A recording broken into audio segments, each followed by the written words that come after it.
guys! Welcome back to my channel! So yun guys, alam nyo na, ito na naman ako pero ang tagal ko nang hindi nag-vlog. So this time naman ay nandito tayo sa Bataan. Dito sa Rafa Resort, dito sa Morong, Bataan. Dumating yung sister ko kaya ililibot natin dito sa Morong, Bataan. Which is dito kami nag-stay sa Rafa. So ito napakaganda, na-amaze na kami pagpasok pa lang. You know guys, ito yung masarap na relaxation dahil simple lang, nandyan ang dagat, tapos ma-amaze ka sa lugar, at saka talagang private guys, private. So yun guys. Pero, bago ang lahat, kung hindi ka pa subscriber, mag-subscribe ka na and ring the notification bell para updated ka sa aking mga videos. So yun, ililipot ko kayo ngayon dito sa Rafa Beach Resort. So this is a private, kaya napakaganda, pati yung kanilang mga landscape. So dalawa lang dito, isang pang 15 na tao at saka isang pang 8. So yung pinili lang namin ay yung mga 8 to 10 persons. Mura lang siya, affordable, pwede ka magluto, yan. So may dala na kami ng lunch namin, hanggang bukas dala na namin. So magsimula muna tayo dito sa garden nila. Pakita ko sa inyo yung ganda ng kanilang landscape.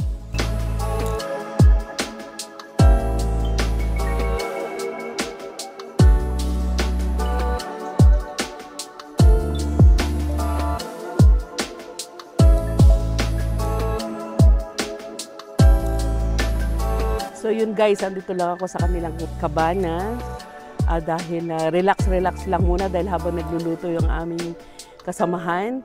And then alam nyo guys, dito may swimming pool din. Kung ayaw nyo na mag-beach, may swimming pool. And then sa laki ng space nila dito, pwedeng mag-team building. Yung mga maliliit na company siguro. Or pwede rin dahil 15 yung isang room, 15 and then yung isa ay 8 to 10. So, pwede naman ng small company na mag-team building dito. Siyempre, mas maganda din yung family. Yan, dito. Kasyang-kasya dito, yun guys. And then, ay yung kanilang beach, yan natatanaw ko. Maya-maya lang, lilipot ko kayo sa kanilang room na aming na rentahan. So, see you later guys. So, yun guys, mag-house tour tayo ng kumpleto sila. Kompleto kami. Yan, umpisa natin sa living room. Ito po yung living room ni Casita Victoria. Kanilang ceiling.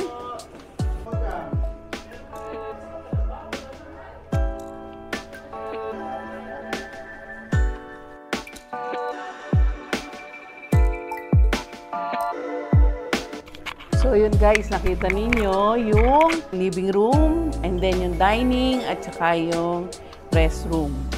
So, pupunta tayo ngayon sa kitchen.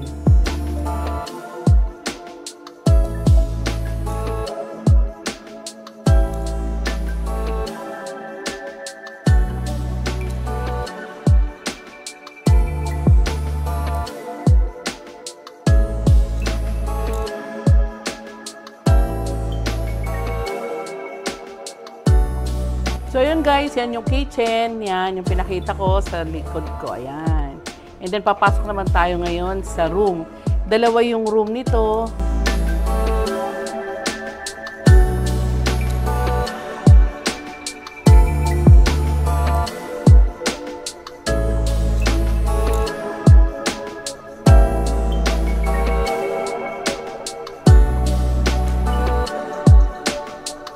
Ganito rin yung isang room sa kabila, pero pupuntahan pa rin natin.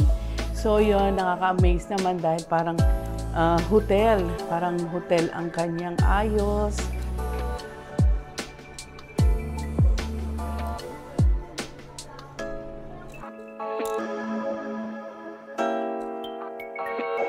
So yun guys, pupunta kami ni Yaya sa dagat. Yan, iwanan namin yung mga girls kasi ano sila, nagbibihis pa. Kaya yan, pupunta kami dahil palubog na ang araw. Pakita namin sa inyo ang sunset.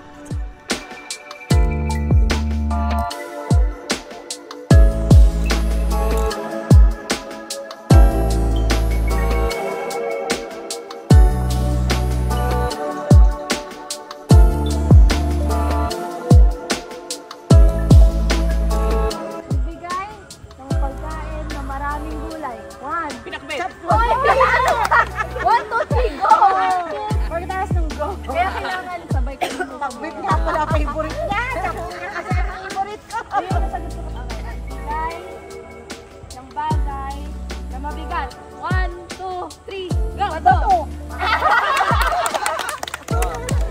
So yun guys, magdi-dinner na kami. Pakikita ko sa inyo kung ano yung hinanda ni Bossing na dinner tonight.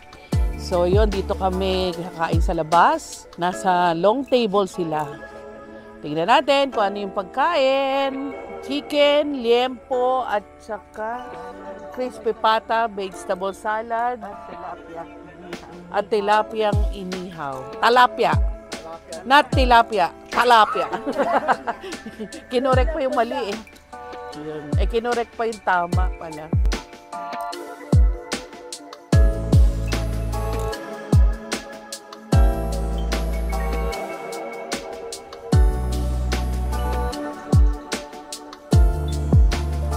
So yun guys, nagpa-bonfire din kami kahit hindi malamig. So gaya-gaya lang. So yun, siyempre sa mga ganitong resort, hindi nawawala talaga yung bonfire. And then yun guys, na makwento ko lang, na-meet ko yung namin, yung may-ari nito na taga Angeles, Pampanga. Mababait, low profile. And then dito sila nag-invest ng ganitong resort para malapit doon sa dagat. At saka napakababait nila. Binigyan pa kami ng food, ng sugpo at saka ng pusit, luto na.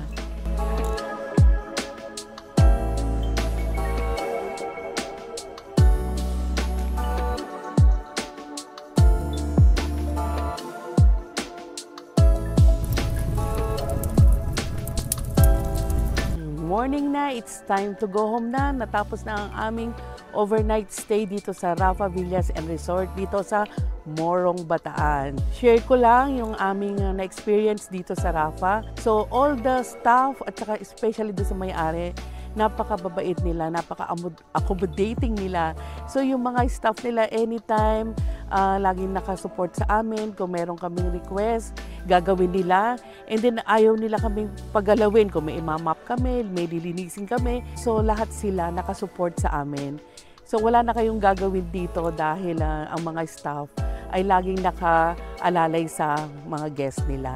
So ang rate namin dito ay pack na pack at 100% nice, very good, at saka talagang very recommended to sa lahat ng mga gustong mag-relax dito sa Morong, Bataan. So, punta na kayo dito sa Rafa Villas and Resort.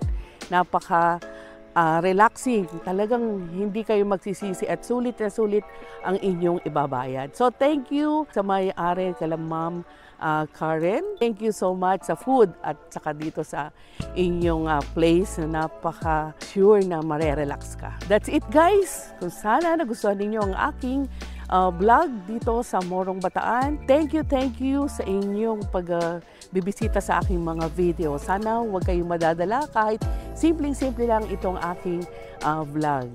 Thank you so much at see you on my next vlog. Ingat kayo lahat. Bye-bye!